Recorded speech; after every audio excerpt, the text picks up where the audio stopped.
host at the One Soccer Nation podcast, sponsored by Con for Work, are at Con for an amazing atmosphere. Today, I have the pleasure of interviewing Rodrigo. Rodrigo, thank you so much for joining me today, taking the time. How are you doing? Absolutely good.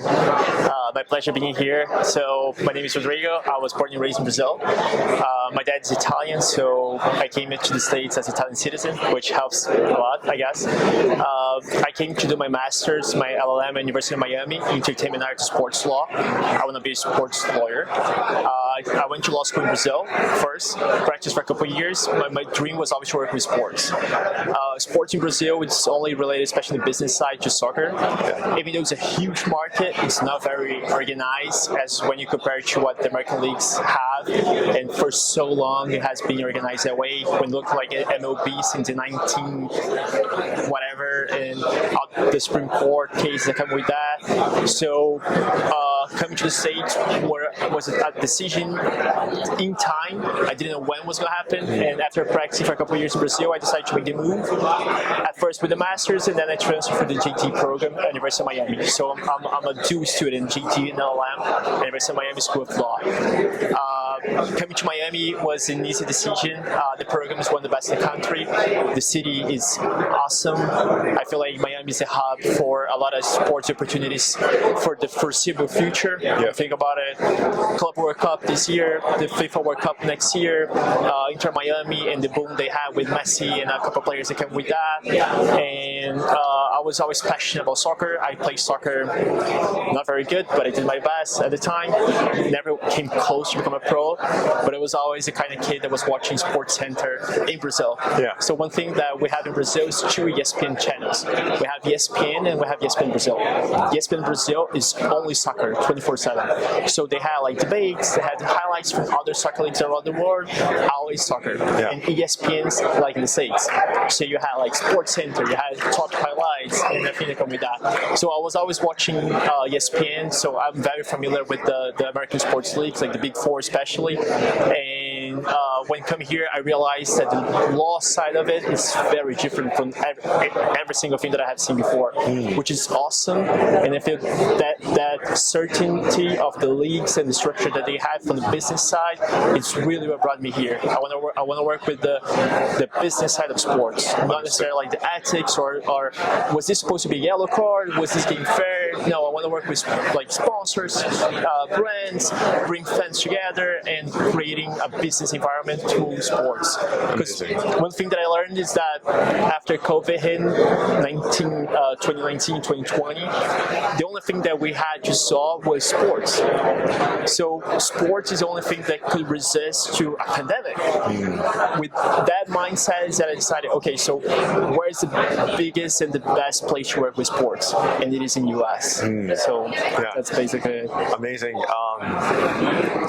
For you, after graduating high school, there's a lot of students that don't know what they want to get into after high school. For you, how did you know that you wanted to get into becoming a sports lawyer? So Brazil is a little bit different than the US. We don't have undergraduate school. We go straight from high school to law school.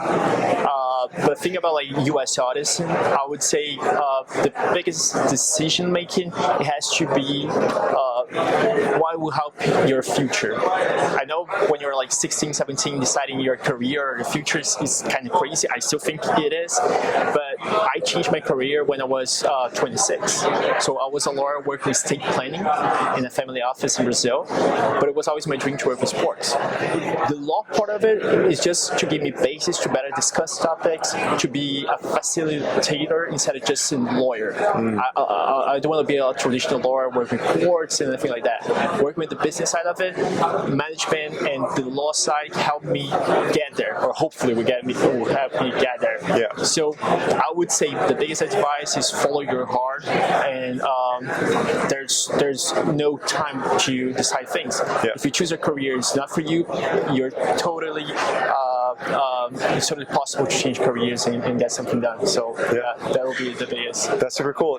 Was saying that you came from Brazil to Miami. Why not New York? Why not California? Why did you choose Miami? So a couple of reasons. The first one was the program that University of Miami offers. I feel like it's one of the best programs in the country.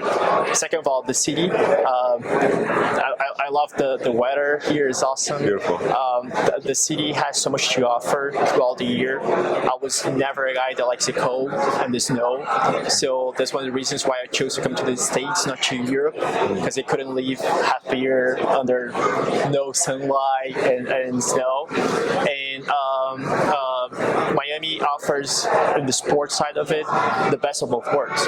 You have all the big four leagues here. You have a foreseeable future in other sports that are coming to Miami as well. And Miami is the capital of Latin America, as we joke. So there are a lot of opportunities on the sports side of it, not necessarily on the big sports, but pickleball, it's getting somewhere. You have volleyball on the beach. You have a lot of stuff that comes with that only Miami can offer because of the weather, mostly. Yeah. So that's it. We talked a bit about it earlier offline in regards to America being able to fans watch all these different sports versus back home in Brazil. It's just soccer's the biggest, the best, and other sports fans are not paying attention to.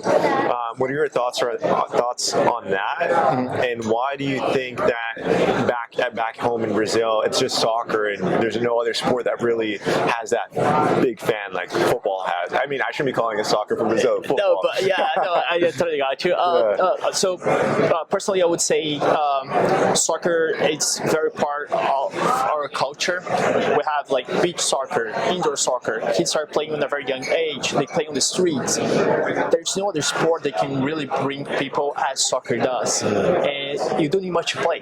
So think about Brazil. Brazil is a huge country with different perspectives of life and different opportunities that they have. Soccer, we used to play soccer on the street with two flip-flops as goals and a ball. Exactly, yeah. Most sports you need more than that. Or for example, you want to play baseball, you can hit a window. You need a certain type of field. You want to play football, like American football, you need a special ball, I would say, and you gotta have at least 2 or 3 players so they can run routes, they can defend. Soccer, you can do 1-on-1, 2 versus 2, 3 versus 3. That goes to why Brazil would say.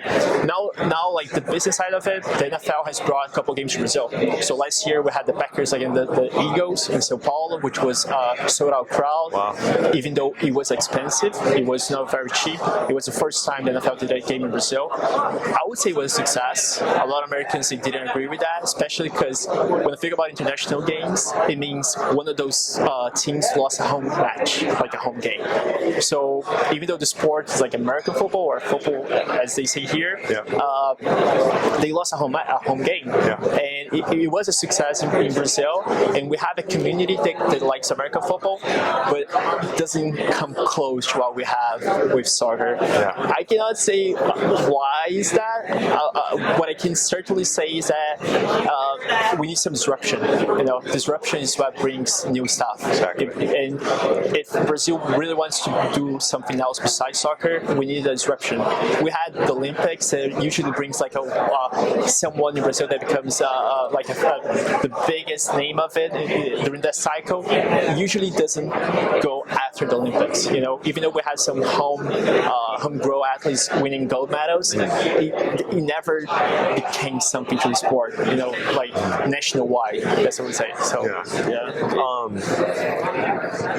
I want to backtrack a bit. I mean, like, it's my outsider perspective on like Brazil, strictly football and no other sports. I couldn't really say much to it. I just know the passion's there for football, and I don't know, like in my mind, right, outsider perspective, there's no other sport that exists in Brazil for me, right, outsider perspective. But I think because we just spoke about it, I haven't talked about that in a while, that the U.S. has all these sports and they all have a good amount of fanship around it. You mentioned the Big Four, but it's kind of cool thinking like just now, like thinking about all these different sports being played. I love the fact that you said that all you need is a soccer ball and you can make you can make a soccer ball with anything. With but anything, all you need is a ball. You can do one-on-ones. I love those points that you mentioned. A net. You could use a wall. You could use your shoes, whatever, and play barefoot. Yeah, it's amazing. So I think I wanted to mention and highlight that. I think people say this all the time. That's the reason why football is growing internationally so fast, because that's all you need, right? You don't need it. It's very cheap to get in. Yep. I want to take a step back in regards to, and I want you to share advice. What advice would you give to, in here in Canada or the U.S., we graduate from high school, and then people can decide if they want to go to college or university, or if they don't want to go at all. Those are the three options. What advice would you give to individuals thinking about, do I want to become a sports lawyer? What advice would you give to them? Like, can you share some advice and insight in how you were able to make your decision to say, hey, I want to become a lawyer, because you were a state planner first. Working for a family office. Yeah. Family offices, and then you transition to you want to be a sports lawyer now, which you're almost there. But what share some insight and some advice to the young people? I would say, first of all, sports law, it's a lot. I'm learning a lot through the process. I thought I knew how sports work, and as a matter of fact, I didn't. So I'm still learning a lot outside of it. I'm very fortunate to have professors that work in the area, so they can share experience. And something that they told me is that after the COVID hit and the pandemic happened, the market has changed a lot. That's what I was telling you before, that COVID is one thing that showed that sports can resist anything that happens to the world. So choosing to become a lawyer is one thing. Choosing to become a sports lawyer is a different thing. When you think about it, like choosing to become a lawyer, some people will have more lean towards litigation. Some people will be more transactional, in-house, work for a special company, work with certain type of law. I never had the mindset. I had the mindset that I want to work with law as a means to get somewhere else. I didn't know what it was at the time. I thought it was estate planning, but as a matter of fact, it was sports, because that's my biggest passion. The biggest advice that I have would say, you got to think about it. What is your hobby? What do you like to do when you have free time versus what you want to have for your career as a job? A lot of people say like, oh, you can mix both. I think you do, but maybe for a lot of people like myself, if we mix pleasure with obligation, you lose the pleasure, because it's always going to be an obligation. I love the people that say like, oh, I never work a day in my life because I love what I do. I feel like you can love what you do and still be work. Work means you're putting action and thoughts and your effort towards something that hopefully makes money. But that's work. Pleasure, it is I can do nothing, or I can give up 0 or 100% and still get nowhere, and that's fine. That's pleasure. That's leisure. Work, you can't do that. If you give 0%, you're not going to get anywhere. And as a matter of fact, you're not going to get paid. So, the biggest advice I would give is it is okay to not know what you want. You got to have a big picture idea. I know when you are like 15, 16, 17, it's almost impossible to think that way. I feel like a lot of people, especially in our country, in Brazil, they really want to become soccer players. So they feel like, oh, I can push until what age? What is the maximum age that I can think about it, have a dream to become a soccer player, and then I have to give up? And I would say, you don't need to give up being a soccer player. The only difference is that you're not going to work professionally as a soccer player. So a profession, like your work related, is going to be something else. But you can still be a soccer player. I'm still a soccer player, but I play with my friends and I pay to play. We share the field, and that's sort of fine. I have a great time. It's a great exercise, and the game is still there that I love. I'm part of the game that I still love, and I love watching soccer as well. So when I go to TV, I go, I can do what the guy does. Not even close to that, but I still enjoy the same thing. He's getting paid millions. I'm paying to play, but it's fine either way. So no, those are amazing points, and I really love the point that you mentioned in regards to, you don't have to, like, if you want to be a soccer player or a football player, you do not, and if you don't make it, because it's like 0.0001% that make it, it's extremely hard. You could still be involved in the game, whether that's being a sports lawyer, a FIFA agent, a coach, you could still, and that's, it's interesting because, as a soccer player, when I was younger, 16, 18, my mind was only focused on as a player, and I wasn't really aware that I could still be a part of the game, make money, and still be a part of it. Exactly. So I think think that's always something I always like to highlight for our viewers or anyone that comes across our channel. And there's other opportunities that you can get to make money in the beautiful game without playing on the field. So those are great points, and I love the story that you shared with playing with your friend. He's making big money from kicking the ball, but you're going to make big money off the court. Hopefully, but you can still enjoy and play with exactly. them and have fun, and it's a good exercise. Great points. Yeah.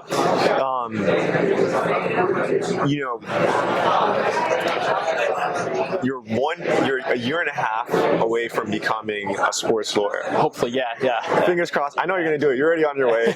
You're in one of the best cities in the world, Miami. Amazing place, and huge opportunities. For you,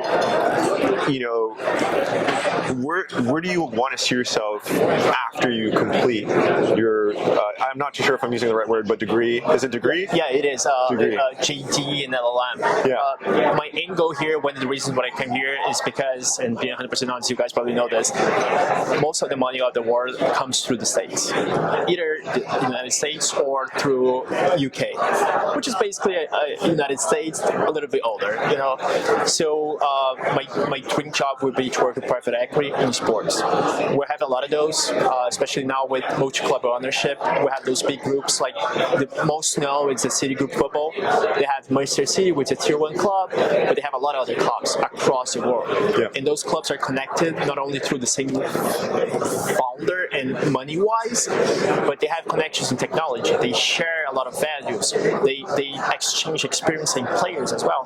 So the world is coming to a point of globalization that you don't need to invest and have all your eggs in the same pot. You can distribute those. And we're talking about soccer here all the time, but there are a lot of sports growing up. Yeah. A lot of people are familiar right now with Kings League that was created a couple years ago by Piqué. Barcelona, yeah. A lot of people thought that it was not getting anywhere. Yeah. And now they're having a Club World Cup of Kings League. Wow. They had like a World Cup for national teams and now clubs that they had to qualify. So it is something like a different side of soccer with different rules, special cards, technology that comes with that, but it's still soccer. Yeah. So the evolving of the world and those different markets and different audiences you can reach is something that it's my goal to work with that. Obviously, we don't know the future. We don't know if Kings is going to still be there, what other leagues we're going to come across. But at the essence, the game is still the same. Yeah. It's 2 goals, certain players, a goalkeeper, you got to score more than your opponent. So this is my final push, what I really want to do. I still have time, gotta find the right opportunity, and again, as I was saying before, it is okay to, if this doesn't work out and this door closes and another one open, I'm gonna enjoy that. I'm gonna take care of that. So, absolutely. So yeah. Yeah, no, esports is huge too, right? Esports. Exactly. King's Court, I mean, when you talk about the format of soccer, that's a different type of format, but the success of it is because of the younger generation, and it goes back to attention span, and they say that the younger people have shorter attention span due to social media platforms like Instagram, TikTok not helping with that, making it worse.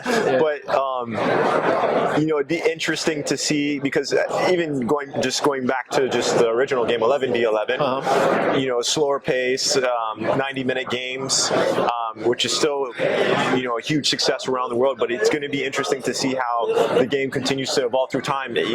Speaking about technology, we have VAR. Yeah. Didn't exist a couple of years ago. Like another thing that didn't exist a couple of years ago, the goal line technology. Right. Yeah. If you think about it, like 2010 World Cup in South Africa, they didn't have the goal line technology. Yeah. And Germany won over England with a goal that wasn't counted. Right. So 2014 World Cup came goal line technology. VAR came in 2018, if I'm not mistaken. So technology is evolving throughout the game. Exactly. But at the same time, I totally get what you're saying. The game is a different pace. It's a different strategy. Yeah. If it looked like what Guardiola, a lot of people said he destroyed the game of those passing and getting nowhere. A lot of people say that that's like the new way of playing the game. It is right. It is wrong. It's enjoyable. It is not enjoyable. Yeah. Like, who cares? It's still the game. You know what I'm saying? it's part of it. It's part of it. So coming back to your point, like for example, Bernie, I forgot the name of the International Federation, the guy that owned Formula One before Liberty Media bought it. He said that he didn't want younger audience. He wanted the old guy with a lot of money, and he almost lost Formula One. Formula One was recreated when Liberty Media took over and did the Netflix series to bring a younger audience. And look what it is right now, Formula One, especially to the U.S. community. They almost didn't have a race, and now they have multiple races in Miami, in Vegas, at Austin, and it is growing the fan base of younger audience. Yeah. So the Formula One is still the same. It's still X number of cars going through the circuit and like doing pit stops and the cars best, worst, whatever. But they had to change something else. So you don't need to change the rules of the game to make it more appealing. You can only change the way you develop your audience. So one thing that I want to highlight when it came to Miami, first time that I went to see Inter Miami game, it got my attention how many kids there were in the game. Kids were there to see Messi, of course. Yeah. Suarez, Jorge Alba, Sergio Busquets, they come like a plus. Everyone was there to watch Messi. Yeah. And coming from Brazil, it was always the opposite. It was the parents, especially the dad, bringing his kids to the game. So my dad was the one that brought me to the game at first time. And here was the opposite way. It was a child bring his dad or his mom to watch the game. So I feel this is something that the U.S. has a huge opportunity to market on, because they captivated the younger audience. They got captivated through all the years, because those kids now they are 8, 9, 10 years old. Yeah. And when they are parents, they want to bring their kids because they still love the game. But where is the game going to be in 20 years? Now, we don't know, but I feel like we're in the right direction in one way or another. Yeah. So, yeah. I think, that's a great point, because England's like that too. It's the older generation bringing the young versus what you just said right now, the younger bringing the older. Yep. And I think you're going to see that when the young kids become adults, it's gonna come down. So I think it's gonna, we talked about this offline. I think there's huge, massive growth in the U.S. It does. I would say like the U.S., especially the U.S. and Canada as well. They have a culture of going to games and watching matches. I know a lot of people. U.S. is huge. The audience can be from cities that they don't have this team and they still watch it. Yeah. So that's one thing that I learned about college football, especially. Yeah. I never understood why college football was that big here in the States. Because you have the NFL. Like, why would you want to prefer to watch kids playing instead of professionals playing? I never understood that. And as I'm living here and getting in contact with people that love college football, especially, they told me like a girl in a special case. She's from a city in Kentucky. There's no professional team X miles, like 100 miles or something more than that from her city. So, but there's like University of Kentucky. It is in her city, or I guess University of Kentucky.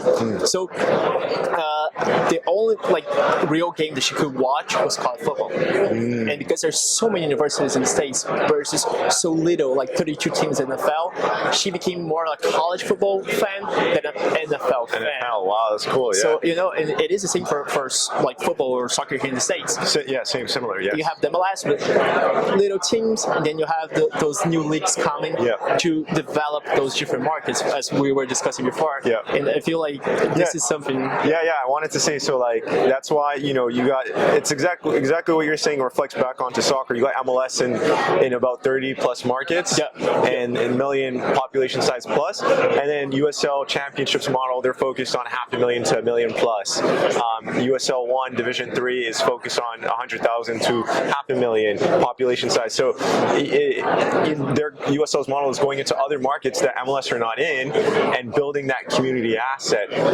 There's a word I'm looking for, but there's a want for that thing, and these smaller markets don't have it. And when you put it there, it creates that fan base, that community asset. So exactly reflecting the same thing that you were saying about college, with the distance, not having anything professional for people to go and experience with their friends and family. Exactly. Yeah. That is an opportunity. And having a community, doing tailgates. Like, I love the concept of tailgates. We don't do tailgates back home. So I feel like, why would you go 6-7 hours before the game? Yeah. Didn't make any sense before coming here and go into a tailgate or University of Miami football game and see with my own eyes what is a tailgate. It's much more than like I used to say most like basketball games, indoor games here in the United States, they are an accessory. You come for the experience and you stay for the game. Right. Back home is the opposite side. And after. And after. Back home is the opposite side. You go for the game. Whatever you have before or after, it's like a plus. Right. And they're trying to change that, but I want to say it's more than a culture thing. It's bringing exposure to fans, to the younger generation, doing things around the stadium to bring a community, not only when you have matches, because, for example, soccer in Brazil, I want to say you have 18 matches a year at home. So what do you do for the off season and when you are away? The stadium is there. And what your community is going to be doing when you don't have the team playing? Exactly. Different from the US, where you don't have franchise relocation, so the team's going to be there forever, hopefully.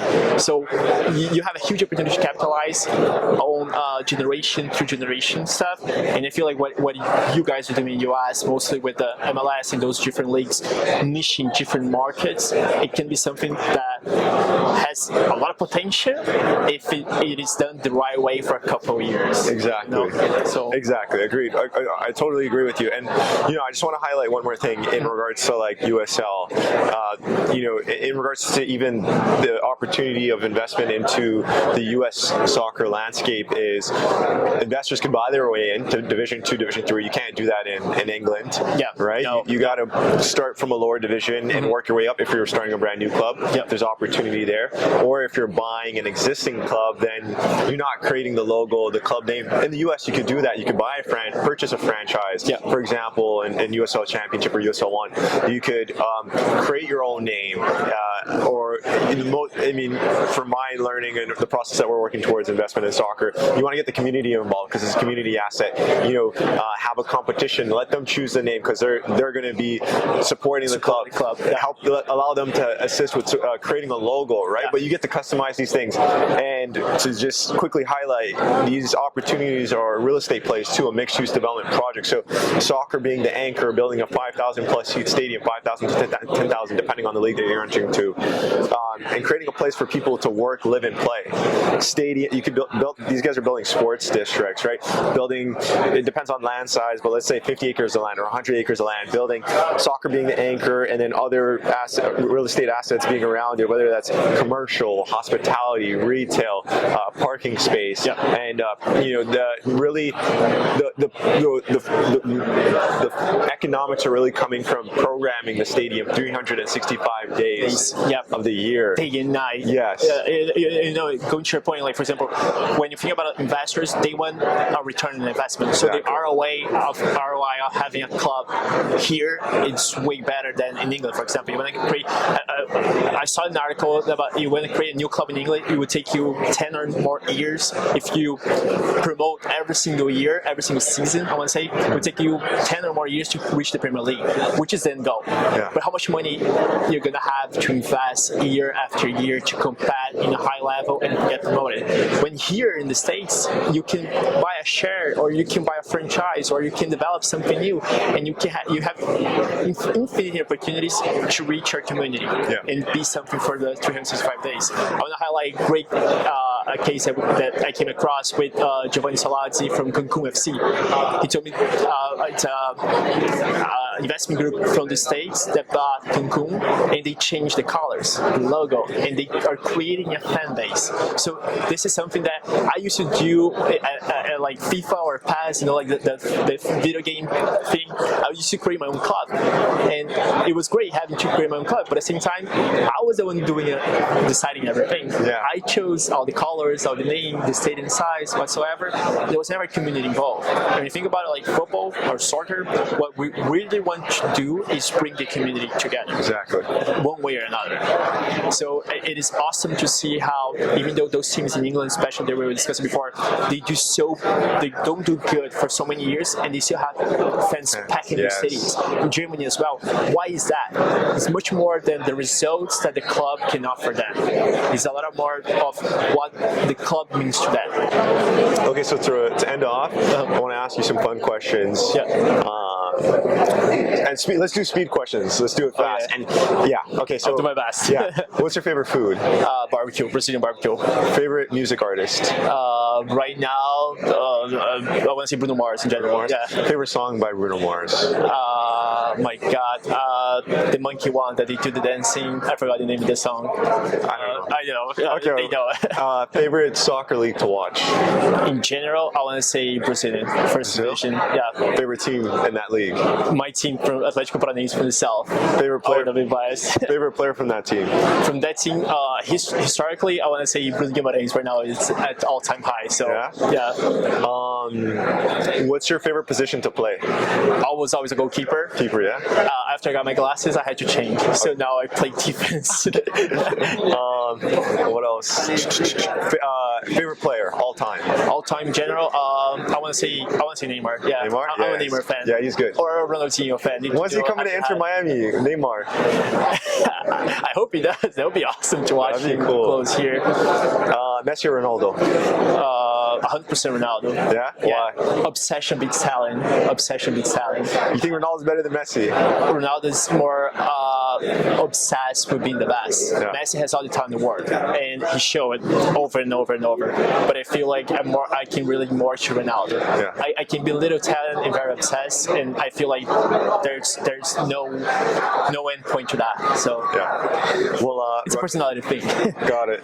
Well, Rodrigo, thank you so much for taking the time for being on the One Soccer Nation podcast. It was awesome. Thank you very much. Thank you. Thank you.